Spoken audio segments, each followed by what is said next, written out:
Perum Bulog Surakarta mulai menyalurkan program bantuan pangan tahap 3 untuk alokasi bulan Agustus, Oktober, dan Desember 2024. Sebanyak 5.600 ton beras diberangkatkan secara simbolis di Kompleks Pergudangan Bulog, Triagan, Mojolaban, Kabupaten Sukoharjo. Bantuan pangan se-Solo Raya tersebut akan mulai masif disalurkan pada minggu pertama dan minggu kedua di Agustus secara merata di seluruh wilayah kerja Bulog wilayah Surakarta.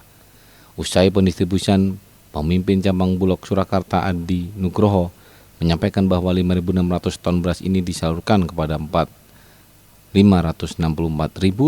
penerima bantuan pangan PBD di 7 kabupaten kota se-Solo Raya. Masing-masing penerima bantuan akan mendapat beras seberat 10 kg dengan kualitas medium. Dengan rincian jumlah penerima bantuannya di masing-masing kabupaten kota untuk Surakarta 45.547 PBD, Boyolali 74.628, Karanganyar 73.872, dan Klaten 124.703 PBD. Sragen 73.202 PBP, Sukoharjo 72.386 PBP, dan Wonogiri 99.742 PBP.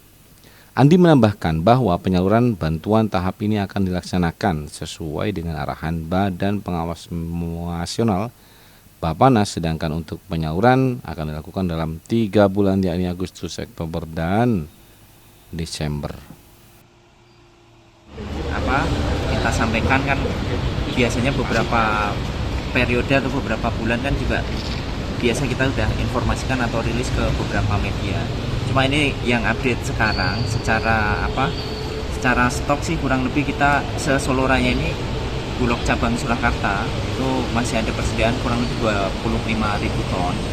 Ya, itu ada beras yang CPP maupun yang komersial. Dan juga untuk persediaan untuk kegiatan SPHP maupun bantuan pangan ini kita estimasi terhadap stok tersebut itu masih cukup atau bahkan lebih nanti kalau sampai akhir tahun. Karena kita juga saat ini masih melakukan ini juga penyerapan hasil panen MT2 ini se-Solo Raya ini masih berlangsung. Kurang lebih kalau saat ini kita penyerapan rata-rata per hari itu 100 sampai 200 ton. Jadi harapannya dengan stok nominal segitu atau kuantum segitu ditambah penyerapan ini secara ketahanan stok khususnya beras ini masih cukup dan bisa dikatakan aman untuk sampai akhir tahun, bahkan ke panen awal tahun depan, panen raya. Kalau di Kabupaten Karanganyar beras tersedia cukup, kita kan surplus.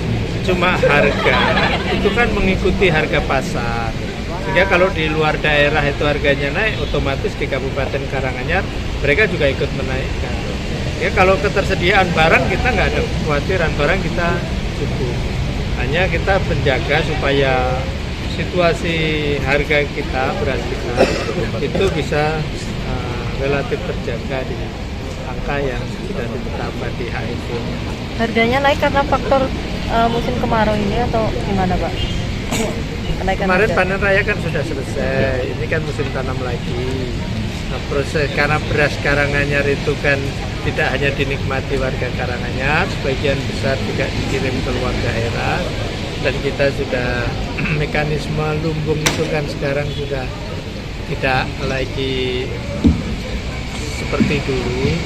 Nah, ini kan proses untuk distribusinya kan ya harus melalui mekanisme pasar. Karena melalui mekanisme pasar, ketika permintaan meningkat, suplainya agak terlambat, otomatis harga